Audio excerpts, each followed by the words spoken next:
2019년 7월과 8월 한국은 일본으로부터 전혀 예상하지 못했던 일격을 당했습니다. 일본의 수출 규제는 반도체 산업과 정부 그리고 국민들까지 모두를 혼란스럽게 만들었죠. 전범 국가로서 일본의 아베가 책임을 회피하고 사죄하지 않는 모습, 그리고 그것에 대한 협상 카드로 수출 규제를 시행하는 모습은 협력하고 상생하는 것을 옳다고 믿었던 한국 국민들에게 분노를 느끼게 했습니다. 당연한 결과로 우리나라 국민들은 자발적으로 일본 기업의 제품을 불매하기 시작했습니다. 노 재팬, 보이콧 재팬, 가지 않습니다, 사지 않습니다는 어딜 가나 볼 수 있는 슬로건이 되었는데요. 과연 일본을 향한 한방이 될 수 있을 것인가? 불매 운동의 효과를 살펴보려면 아베노믹스, 특히 아베의 지지층을 살펴보아야 됩니다. 아베의 자민당은 대도시보다 소도시, 시골 등 지방의 지지 세력이 압도적입니다. 아베는 여러 차례 후쿠시마 지역을 포함한 일본의 동북 지역 부흥을 최우선으로 삼는다라는 발언을 했습니다. 올림픽을 유치하고 후쿠시마 수산물의 수출을 위하여 아시아 국가들에게 압력을 넣는 등 자신의 지지 세력을 유지하기 위해 큰 노력을 하고 있죠. 이는 자신의 지지층을 의식한 아베의 선택이었습니다. 사실 일본은 현재 지방 소멸 리스트가 있을 만큼 작은 도시의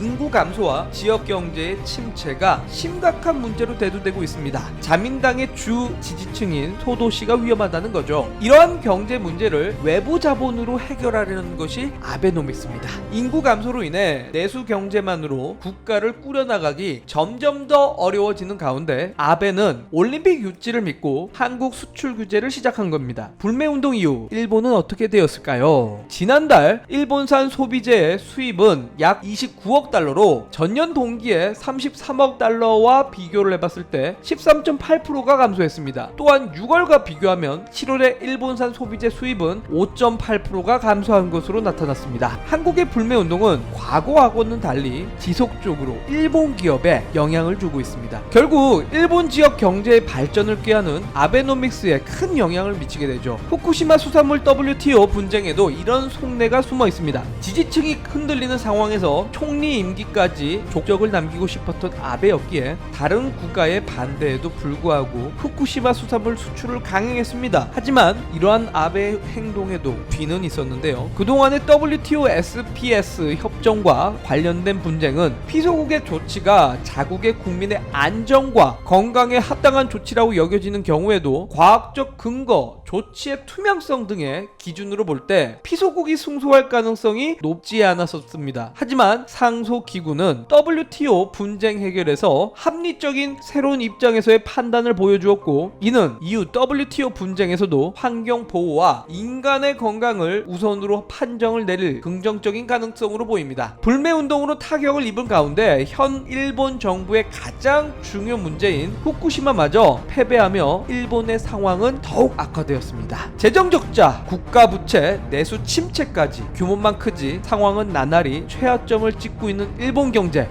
규모는 일본보다 낮은 한국이지만 이대로 소모전을 계속한다면 일본은 결국 패배할 수밖에 없습니다. 조만간 다른 영상을 통해 또다시 인사드리겠습니다. 궁금한 점에 대한 댓글은 언제든 환영하니까요. 아래에 댓글을 달아주시길 바라도록 하겠습니다.